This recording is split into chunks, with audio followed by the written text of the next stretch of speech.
Hi everyone, this is the polymerase chain reaction lab. So in this lab, you're going to learn about how we do PCR, which is short for polymerase chain reaction.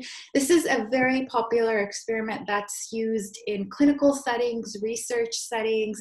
It's used everywhere. So it's a very popular biotechnology method, and it's used in cloning that we learned about. So you're going to learn about what PCR actually is. And then typically once people do PCR, they do another follow-up experiment called gel electrophoresis, where they look at the DNA that they amplified from PCR. So we're going to talk about all of this. And just to give a little background, PCR, which stands for polymerase chain reaction, is a DNA fingerprinting technique. So if you have an unknown organism, you can fingerprint it or determine what it is using PCR. And basically, you take the DNA of your unknown organism. Like if someone has an infection, you can take a sample and you could do PCR. And then after PCR, you have the DNA that you amplified. You run it on a gel with known DNA samples from other pathogens, and you can determine what type of infection someone has. It's also used in research settings. So if you have an organism, a bacteria, for example, that you're trying to study further or do experiments with, you could do PCR if you cannot grow it or culture it in labs. So it's a very popular method, and the whole goal of PCR, what it does, is it's an experiment that amplifies small amounts of DNA. So this is how we teach it to you guys. So if you have like an organism's genome and you're interested, for example, in the gene that helps the organism move, the flagella gene, you could do PCR to amplify a lot of that gene so that you could do more experiments with it. Another thing that you could do is if paternity tests, for example, crime scenes, you could take a little bit of DNA and you could amplify that DNA so that you could work with it further. This is also the foundation of the different SARS coronavirus 2 virus that's causing COVID-19. So the tests there have to do with PCR. So the SARS-CoV-2 virus, which causes COVID-19, one of the tests we do in clinical settings is a test that's very similar to the polymerase chain reaction, which I'll talk about later. And that test basically tries to see if someone who has an infection, can we amplify a specific sequence, a genomic sequence that the virus potentially has. And when we do the experiment to amplify small amounts of DNA, it's basically the experiment is done in a little test tube. And in your test tube, the components involved before you actually run the sample in a thermocycler is you take a test tube and you pipette in a little bit of DNA, so the DNA from your organism or your sample. Then you add these molecules called primers. Primers will amplify whatever it is that you want to amplify. So if you're trying to amplify the flagella gene, you're going to have flagella primers. If you're trying to amplify genes that help a virus stick to its host organism, you're going to have primers that target that gene. And then you're going to add nucleotides, because remember, DNA is made up of nucleotides, and the whole purpose of PCR is to amplify small amounts of DNA. And DNA is made up of adenine, thymine, cytosine, and guanine. And then you're going to add the polymerase that will actually make your new DNA. And remember, when we learned about DNA replication, the enzyme that makes DNA from DNA is DNA polymerase. The reason that we cannot use DNA polymerase here to make us more DNA is because DNA polymerase is an enzyme, and enzymes are degraded in high temperature. And for PCR to work, after you mix all the components together, you have to put it in a machine, and the machine goes to a very high temperature. So if we use typical DNA polymerase, it wouldn't work. So again, when you want to do PCR, any one of you guys could do it. I wish we were actually doing it in lab. You take a test tube, you're going to pipette your DNA. So you're going to take a little bit of your DNA, put it in there. You're going to add primers for whatever it is you're interested in amplifying. You're going to add nucleotides, which are just chemicals. So you just order these from a company. You're going to add ATCG. And you're going to add Taq polymerase, which is the enzyme that makes new strands. And then once you have everything in your test tube, you're going to close it, and you're going to stick it in this machine called a thermocycler. And this is where the reaction actually happens. So these are the components, and then the reaction happens. And so you put these components in a machine, and keep in mind the big picture. The big picture with PCR is we have a little bit of DNA and we're trying to amplify it, trying to get more DNA. So you put it in this machine, and what this machine is going to do is it's going to cycle between 3 different steps: denature, anneal, extend. In the beginning, the machine is going to warm up. It's going to go to a high temperature because you want to separate your DNA strands. Then it's going to cool a little so that your primers can anneal or stick to your DNA strand. So if you have your gene in the middle, you're going to have a forward primer and a reverse primer. And then you're going to warm up again so that DNA can be made using Taq polymerase. And Taq polymerase, when it sees A, it'll add T. When it sees C, it'll add G. And you keep repeating this over many cycles. People typically do about 30 cycles, and it takes about 3 to 4 hours. So you're not really doing anything. Your test tube is in the thermocycler. You put everything in it. You do this, you put the settings in there, and then you go. And then again, it's denature, anneal, extend. This is all going on in the machine automatically, and then PCR is done. So in 3-4 hours, you come back, you open the machine, and you have your test tube. It does not look any different than when you started. You're going to start out with it looking like clear liquid, because that's what all these components look like. And then when you take it out of the machine, it's also going to look like a clear liquid in your little test tube or Eppendorf tube. So then you actually have to visualize your DNA. And to visualize your DNA after you take it out of the test tube, you have to do an experiment called gel electrophoresis. So this is what your tube looks like here after it comes out of your PCR machine. You're going to run it on a gel, or we say you're going to do gel electrophoresis. Gel electrophoresis is an experiment we do that separates DNA fragments by size. So you run an electric current, you load your DNA on this gel, and then you turn on this power source, and it runs an electric current and separates DNA by size. Heavier bands stay at the top, smaller bands migrate much faster. And then once gel electrophoresis is done, you're going to add UV light to your gel so that you can visualize the band. So with gel electrophoresis, you put your DNA, after you've done PCR, into each well. These are little openings. And then a current is applied because DNA is negative. You're going to put it at the top of the gel, and at the bottom of the gel is a positive electric current. So the DNA will go from negative to positive, because remember, DNA has phosphate in it. That's why it's very negative. And you're going to keep running this for a certain voltage for a certain time. And then once gel electrophoresis is done, so once you've separated your DNA bands, you're going to add a fluorescent dye. We typically use ethidium bromide. And then you're going to visualize your gel by shining UV light on it. Because when you have something that's fluorescent, you can see it when you shine UV light. So this is an image of a gel that's done, and these are DNA bands. So maybe this right here was your unknown organism, and you ran 3 known organisms. You're going to see which ones have the same matching bands, and you're going to see, okay, this matches this. Maybe they're both a specific strain of E. coli, for example. So that's gel electrophoresis. And the whole purpose of this lab is to identify unknown organisms. So there's 2 components of this lab. They're kind of 2 separate labs, but they both do PCR. One component of your lab is you're going to be given 2 unknown organisms, and you are going to have to determine which one of them belongs to domain Archaea.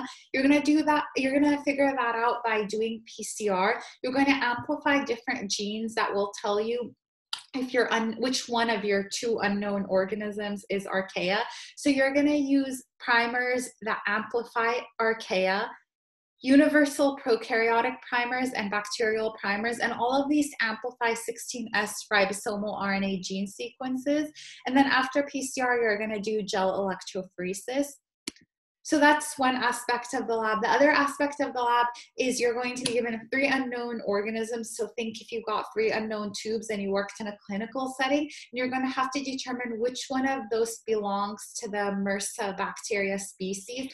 MRSA is a bacterial species that's very common in infections, and it's resistant to a lot of different types of antibiotics. And I'll talk about that in a second. You're going to determine which one of your unknown organisms is MRSA by doing PCR using 3 primer sets. One primer amplifies the MEK-A gene, one amplifies the FEM-A gene, and one is universal for Staphylococcus species. And I'll talk about this in a second. And then you're going to do gel electrophoresis. So there's 2 parts of the lab. One group or one lab will be determining which one is domain Archaea from the unknowns. Another aspect of the lab is determining which of your unknowns belong to MRSA bacteria. They're completely different labs, but in both of them, you're doing PCR and doing gel electrophoresis. So we'll start by talking about the Archaea experiment. So Archaea, just to give a little background, Archaea is one of the domains of life. There are 3 domains of life: bacteria, archaea, and eukarya. The reason why scientists came up with this splitting of life into 3 domains is when you sequence 16S ribosomal RNA sequences from the ribosome, we can see that prokaryotes differentiate into bacteria and archaea, and then eukaryotes have 18S ribosomal RNA.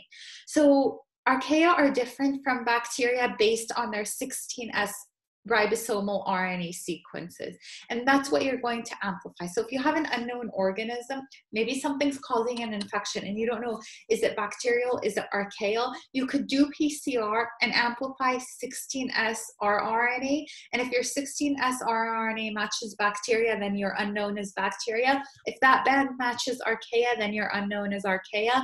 And then there is also the broader sequence of 16S rRNA, which just applies to prokaryotes in general. So both bacteria and archaea are prokaryotes.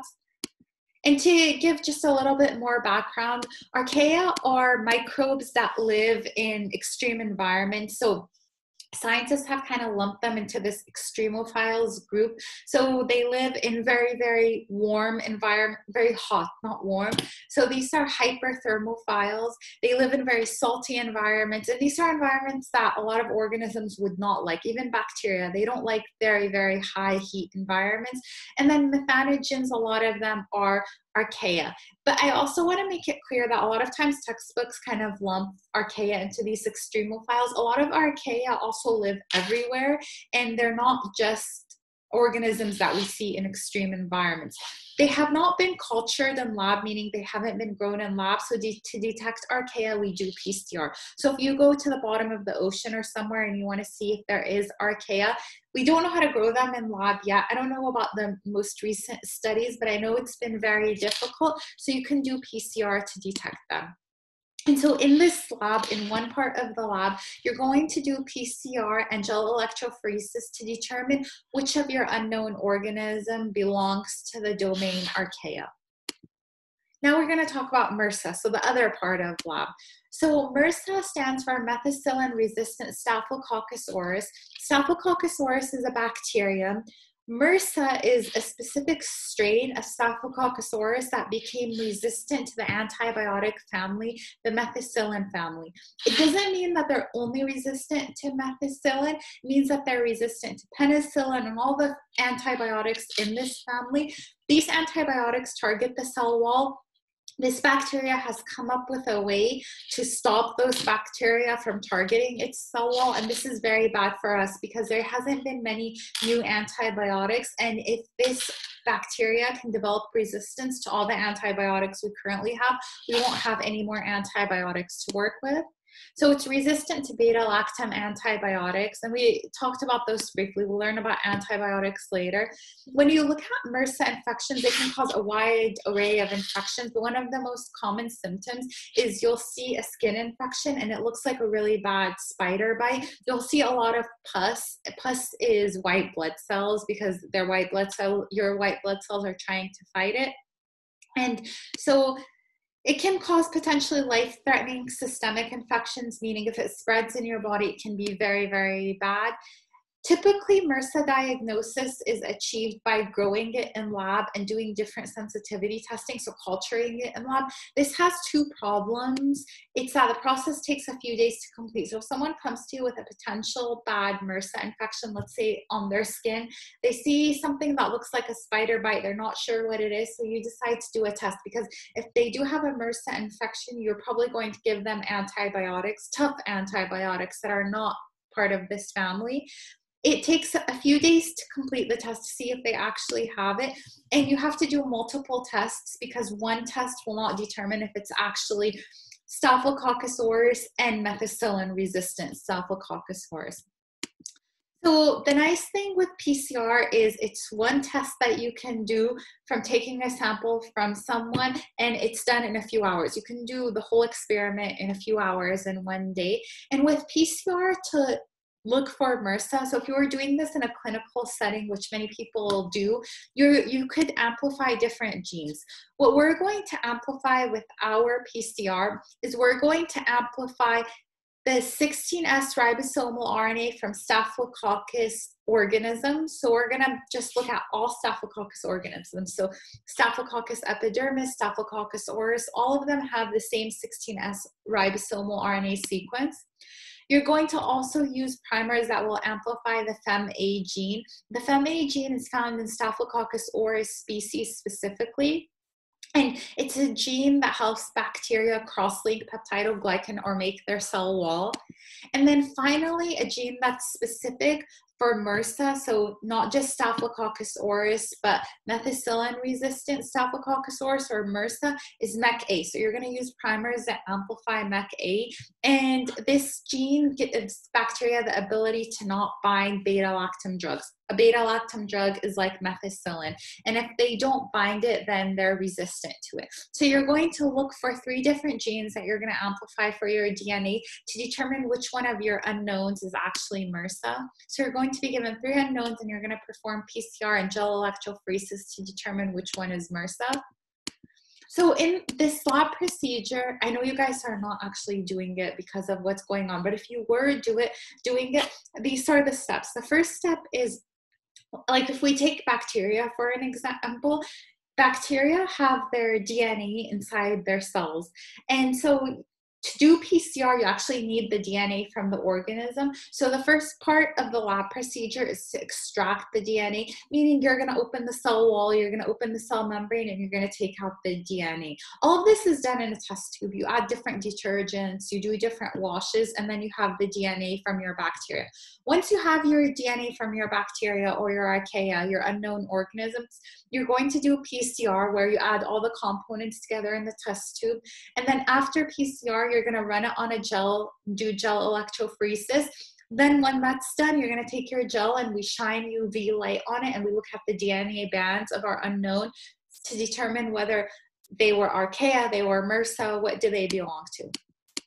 So with PCR, for the Archaea part of the experiment, you are going to amplify 3 different genes. You're going to amplify prokaryotic universal 16S ribosomal RNA genes, archaeal 16S ribosomal RNA primers that amplify Archaea 16S rRNA, and bacteria 16S rRNA primers to amplify bacteria 16S rRNA.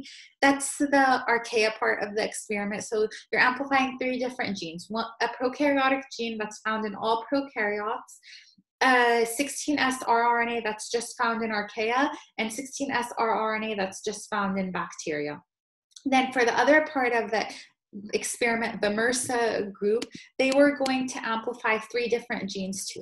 They're going to amplify genes that are specific to all Staphylococcus organisms, then a gene that's found in Staphylococcus aureus organisms, and then that's a gene that's found in methicillin-resistant Staphylococcus aureus organisms. So those are the 2 parts of lab. And remember, with PCR, your components in your test tube is your DNA sample, your primers, so you can see all the different primers we're using, nucleotides because you need them to make new DNA, we're amplifying that DNA, and then Taq polymerase, which is the enzyme that's actually making your DNA.